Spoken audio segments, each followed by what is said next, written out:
I remove my mask to talk? Yeah, you may. Thank you. My name is Rick Keup. I'm Victoria's father.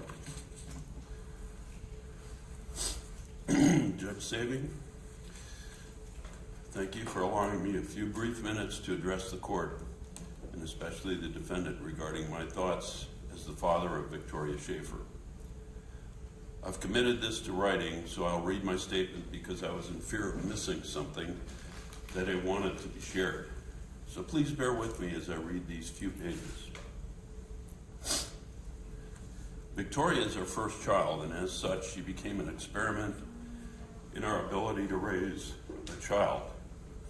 She was very precocious, never met a stranger. I loved every moment of participating in the raising of Victoria, even though she could be a challenge at times. Being present for her birth was, and still is, one of the highlights of my life.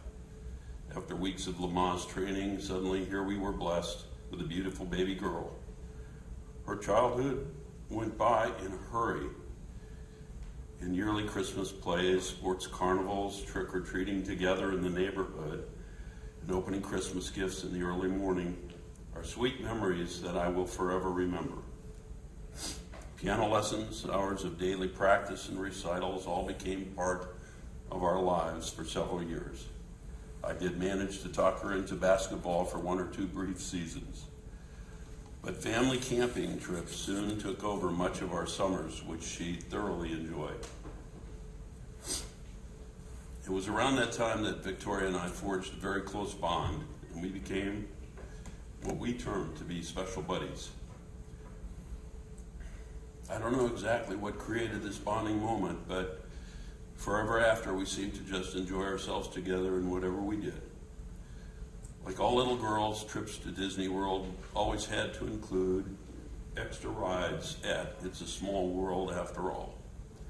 Just hearing that music today takes me back to that simple boat ride with my daughters and the many dolls dressed in their national outfits.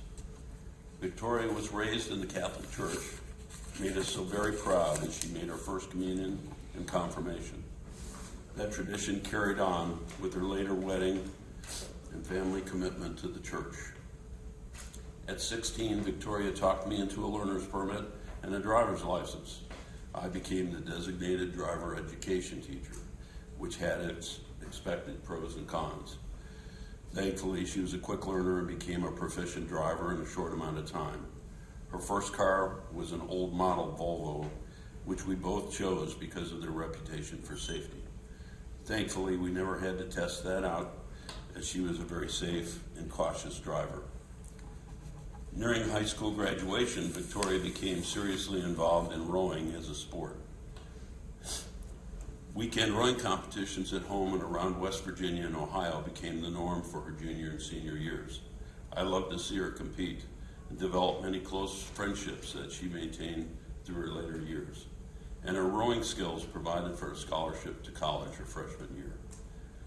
A major sadness came in my life as I packed the car with Victoria's belongings, including a 10-foot rowing oar, as I took her away for her first semester of college.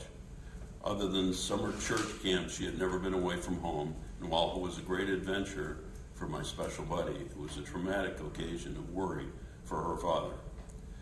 She later changed schools, came back home to live with me and commute to college in Athens, Ohio. It was wonderful for me to have her back home and allowed me to help her with some mentoring and direction for schooling. Victoria managed to complete her undergraduate schooling, and later, as Fritz pointed out, after her marriage, she graduated with a master's degree. One of Victoria's most fortunate life decisions was to meet and eventually marry someone she met while we were on a family vacation to Maine, Fritz Schafer.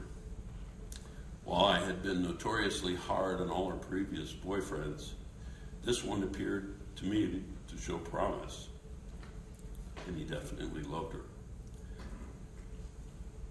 While I was apparently being replaced as her most important special buddy, I was gaining a new special friend as a son-in-law, and I talked with her about it as we danced our father-daughter dance at her wedding. We were blessed over the next several years with 4 wonderful grandchildren who have made us extremely proud. My wife Kathy and I were present at each of their births, trying to be supportive of Victoria and Fritz during the excitement of the time. Summer vacations, spring breaks, Christmas, Thanksgiving holidays each year have been shared with Victoria, Fritz, and the children either at our home in South Carolina or in Chillicothe. With the death of Victoria, those special family occasions will never be the same for any of us.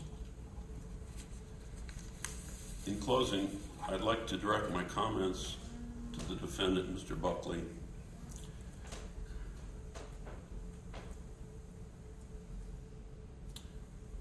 I do not know you. I don't know anything about you. In fact, for 5 weeks after the death of my daughter, it appeared likely that I'd never come face to face with the persons who so brutally murdered my daughter because you conspired as a group to hide your vicious crime. What I do know is that you were responsible for the death of my precious child, and in doing so, you have inflicted a pain on me and my family so deep and intense that it will never leave our hearts. It's been well over a year since Victoria's death, but not a day passes without her memory crossing my mind, waking me from sleep, or bringing tears to my eyes. Victoria was a loving and caring person, which greatly influenced our family decision to participate in a discussion to consider a plea agreement in lieu of a criminal trial. Consequences of a guilty verdict for your crime in adult court would have been an overwhelming punishment with little chance for a true opportunity for your rehabilitation. Our family chose to pursue a juvenile court decision that would provide you with a better chance of changing your life's direction and a second chance in life. As a Christian family, we agreed to this alternative. And knowing Victoria in her heart, we felt this would have been acceptable to her as well. Mr. Buckley, I do not know your heart, nor do I know whether or not you even have any sorrow or remorse for the terrible thing you have done in taking the life of our dear Victoria. It's not for me to judge you today. Judgment will be made by a greater power on another day when you too leave this earth. What you make of this second chance opportunity is now up to you, and the direction you take with your life.